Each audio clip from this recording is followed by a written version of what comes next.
Welcome to all. அனைவருக்கும் வணக்கம். வாழ்க வளமுடன். Physics VBS YouTube channel. Physics VBS YouTube சேனலை சப்ஸ்கிரைப் பண்ணுங்கள். தொடர்ந்து இந்த சேனலுக்கு உங்களுடைய ஆதரவு தாங்க. இந்த சேனலில் டெக்ஸ்ட் புக் பேஸ் பண்ணி தான் எக்ஸ்பிளைன் பண்ணுறோம். ஸோ அதனால் உங்களுக்கு பாடப்புத்தகம் கையில் இல்லைனாலும் இந்த சேனலுடைய வீடியோ பார்த்து அதிலேருந்து குறிப்பெடுத்து படிக்கிற வகையில் தான் அந்த சேனல் உங்களுக்கு எல்லா வகையிலும் உதவியாக இருக்கும். நம்ம பார்க்கக்கூடிய வகுப்பு +2 இயற்பியல், அலகு 7 அலை ஒளியியல். டுடே டாபிக் அலைக்கொள்கை. அலைக்கொள்கை ஒளியின் பண்பை பற்றி விளக்கக்கூடிய முக்கியமான கொள்கை. நான்கு கொள்கை இருக்குது. அந்த 4 கொள்கையில் அலைக்கொள்கையும் ஒரு கொள்கை. இந்த அலைக்கொள்கை 3 மார்க் எக்ஸாம்பில் வரலாம் அப்படின்னு எதிர்பார்க்கக்கூடியது.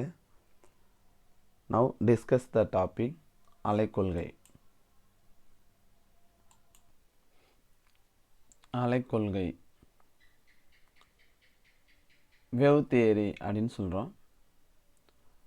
ஊடகத்தின் வழியாக ஒளி பரவுவதை விளக்குவதற்கு கிறிஸ்டியன் ஹைகன்ஸ் 1678 அலைக்கொள்கையை முன்மொழிந்தார். இந்த அலைக்கொள்கையிலேருந்து நம்ம என்ன தெரிஞ்சுக்கிறோம் அப்படின்னா, ஒளியின் பண்புகளை கிறிஸ்டியன் ஹைகன்ஸ் ஒளியின் சில அடிப்படை பண்புகளை இந்த கொள்கையின் மூலம் தெளிவாக விளக்குகிறார்.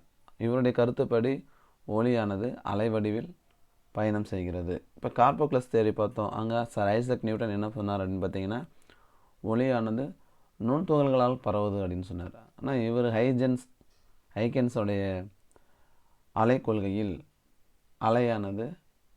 ஒளியானது அலைவடிவில் பயணம் செய்கிறது அப்படின்ற கருத்தை தன்னுடைய கொள்கையில் முன்மொழிகிறார். அதன் அடிப்படையில் ஒளியினுடைய அடிப்படை பண்புகளான குறுக்கீட்டு விளைவு, விளிம்பு விளைவு,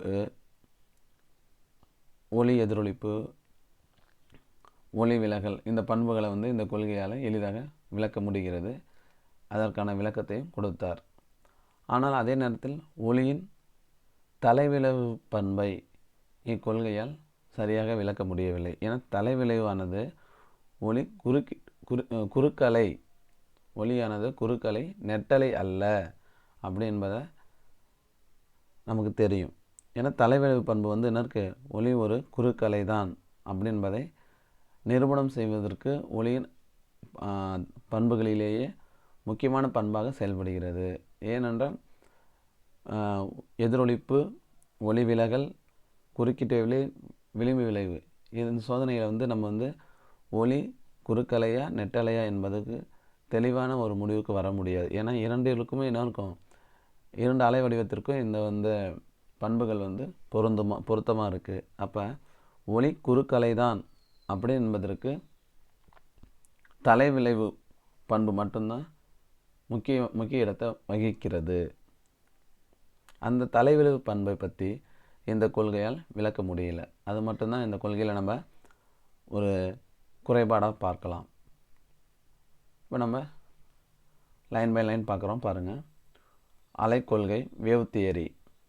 ஊடகத்தின் வழியாக ஒளி பரவுவதை விளக்குவதற்காக கிறிஸ்டியன் ஹைகன்ஸ் 1678 அலைக்கொள்கையை முன்மொழிந்தார்.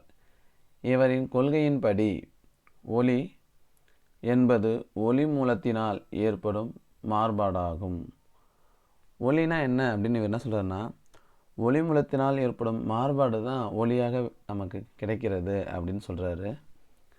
இம்மாறுபாடு வெளி முழுவதும் நிரம்பியுள்ள ஓர் ஊடகத்தின் வழியே இயந்திர அலையாக நெட்டலை வடிவில் பரவுகிறது. அதே நேரத்தில் அலை எப்படி பரவுதான், நெட்டலையாக பரவுது அப்படின்றாரு.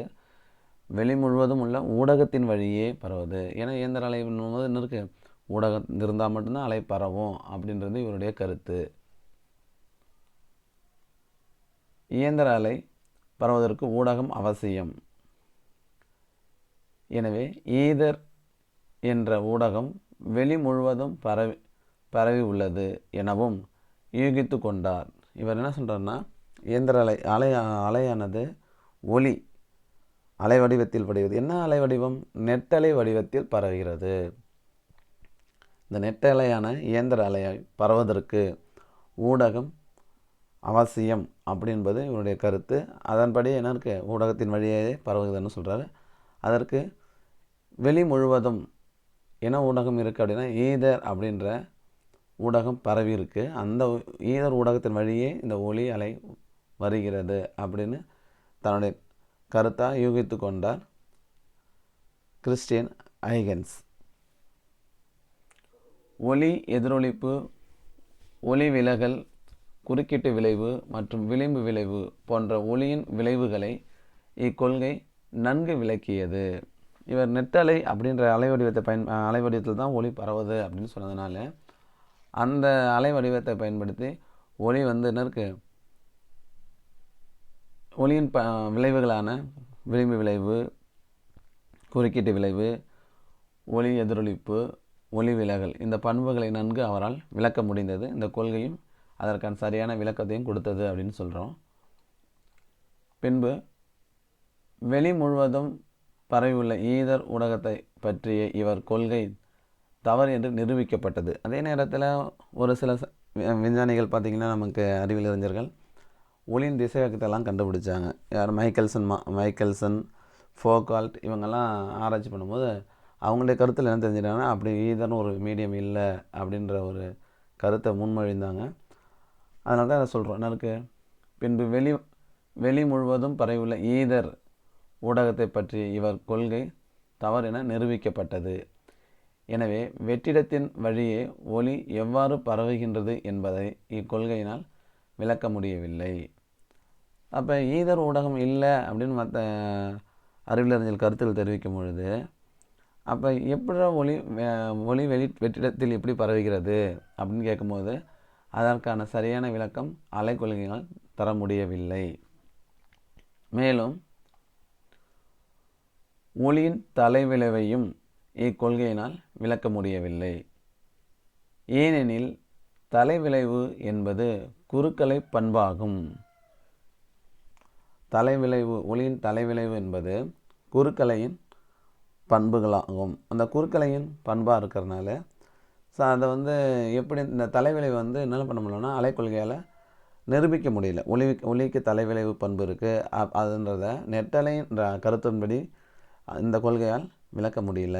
இதுதான் சொல்கிறோம் சார். ஒளியின் பற்றிய அலைக்கொள்கையை நம்ம இந்த பகுதியில் பார்த்தோம். கண்டிப்பாக எக்ஸாமுக்கு வரணும், படிங்க. அலைக்கொள்கை 3 மார்க்கில் தான் கேட்க வாய்ப்பு இருக்குது. நான் கண்டிப்பாக எக்ஸாமுக்கு வரும்னு எதிர்பாருங்க. ஃபிசிக்ஸ் விபிஎஸ் யூடியூப் சேனலை சப்ஸ்கிரைப் பண்ணுங்கள். தொடர்ந்து இந்த சேனலுக்கு உங்களுடைய ஆதரவு தாங்க. இந்த சேனலில் டெக்ஸ்ட் புக் பேஸ் பண்ணி வீடியோ அப்லோட் பண்ணுறோம். அதனால் உங்களுக்கு பாடப்புத்தகம் கையில் இல்லைனாலும் இதிலேருந்து குறிப்பெடுத்து படிக்கிற வகையில் தான் இந்த சேனலில் வீடியோ அப்லோட் பண்ணுறோம். ஃபிசிக்ஸ் விபிஎஸ் யூடியூப் சேனலுக்கு உங்களுடைய ஆதரவு தாங்க. நன்றி, வணக்கம், வாழ்க வளமுடன்.